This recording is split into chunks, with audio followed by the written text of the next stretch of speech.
Ce mardi 10 janvier 2023, France 2 diffuse un nouveau prime de l'émission Affaires conclues.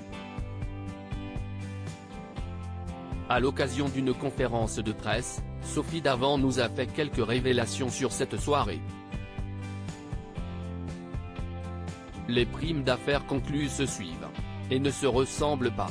Après des soirées spéciales au château de Méridan dans les Yvelines, au château de Cheverny en Sologne, ou encore dans le joli village de l'Isle-sur-la-Sorgue dans le Vaucluse, Sophie Davant nous fera voyager à travers le temps pour son prochain prime diffusé le mardi 10 janvier 2023 sur France 2. L'émission d'enchères va replonger dans plusieurs décennies du XXe siècle à travers la vente d'objets mythiques de ces années-là. Pour l'occasion, la présentatrice de France 2 et son équipe de commissaires-priseurs seront habillés en costume d'époque. À l'occasion d'une conférence de presse, Sophie Davant nous en a dit plus sur cette soirée qui s'annonce exceptionnelle. On a tourné tout ça en une journée, on a dû changer 8 fois de tenue, de coiffure, de maquillage. C'était assez costaud pour les équipes. Lors de ce prime, les téléspectateurs pourront même découvrir Sophie Davant, avec des cheveux longs. Ce sera spectaculaire, nous avertit l'animatrice avec amusement.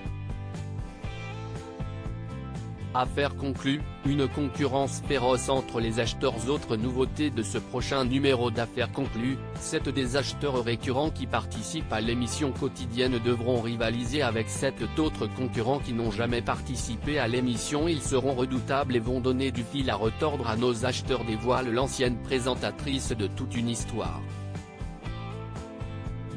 Ces nouveaux venus auront aussi la particularité d'être des experts dans l'univers de la trouvaille qu'ils convoitent.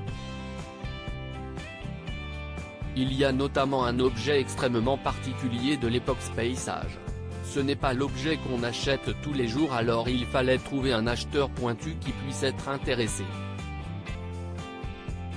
Le mouvement Space-Age est un courant du design futuriste qui s'est particulièrement développé au cours des années 60.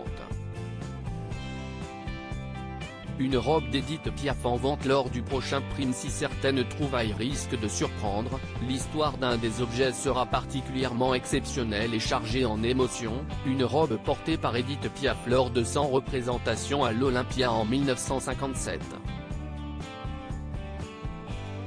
Sophie Davant nous en a dit un peu plus sur son propriétaire et l'histoire derrière ce trésor du passé. C'était très émouvant parce que le monsieur est un vrai collectionneur des pièces d'Edith Piaf. Il était très ému de devoir s'en séparer parce qu'il envisageait de lui consacrer un musée. Reste à savoir si cette robe ou l'un des autres objets proposés lors du prime va battre le record du miroir line vautrin parti pour la coquette somme de 127 000 €. À lire aussi Aurore Maurice, Affaires conclues, on est tous amenés à se retrouver sans trésorerie un jour.